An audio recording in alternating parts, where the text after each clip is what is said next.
Bangladesh Pakistan one day সিরিজের দ্বিতীয় ম্যাচে আলোচিত রান আউটের ঘটনায় কেন্দ্রীয় চরিত্র ছিলেন সালমান আলী আঘা এবং মেহেদী হাসান মিরাজ। তবে ঘটনাটির সময় পার্শ্ব চরিত্র হয়েও আলাদা করে নজরে পড়েন লিটন দাস। ম্যাচ শেষে বাংলাদেশের এই অভিজ্ঞ ব্যাটার জানিয়েছেন, সালমানের রান আউটের ঘটনায় খেলাধুলার চেতনা বিরোধী কিছু দেখেননি তিনি। রান আউটের ঘটনাটি ঘিরে আবারও আলোচনায় এসেছে ক্রিকেটের আইন ও স্পোর্টসম্যান স্পিরিটের সূক্ষ্ম সীমারেখা।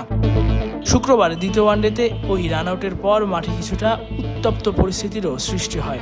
আউট করার পর মিরাজ সহ কয়েকজন বাংলাদেশি ক্রিকেটারের সঙ্গে বাক্য বিনিময়ে জড়িয়ে পড়েন সালমান। ড্রেসিং রুমে ফেরার সময় সালমানকে কিছু বলতে দেখা যায়, যা ভালোভাবে নেননি লিটন। সে সময় লিটনকে অনেকটা এগিয়ে যেতে দেখা যায় আঘার দিকে। উইকেটে থাকা পাকিস্তানের আরেক ব্যাটার মোহাম্মদ রিজওয়ান এসে পরিস্থিতি শান্ত করার চেষ্টা করেন। ম্যাচ শেষে এমনকি সংবাদ সম্মেলনেও এ নিয়ে অনেক আলোচনা হয়।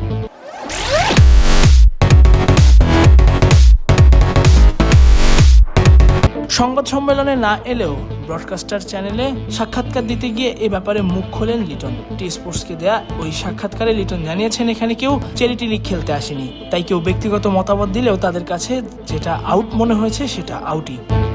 প্রথমত, এখানে কেউ চ্যারিটি লিগ খেলতে আসেনি, এটা আন্তর্জাতিক ম্যাচ। যেহেতু আইনে আছে আউট, আমি তো এখানে কোনো অ্যাঙ্গেল থেকেই দেখি না যে স্পোর্টসম্যানশিপ নষ্ট হয়েছে বা অন্য কিছু। যে যার ব্যক্তিগত মতামত দিতেই পারে, আমাদের কাছে মনে হয়েছে এটা আউট তো আউট।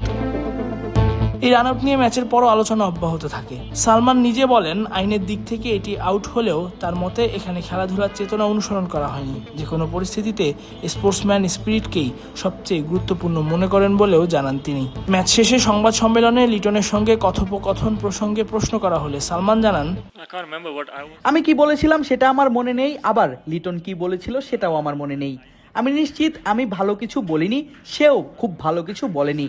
তবে ওইটা হিট অফ দ্য মোমেন্টে হয়েছে। আমাদের মাঝে এখন সবকিছু ঠিক আছে। তাসফিক পলক, ক্রিক ফ্রেঞ্জি।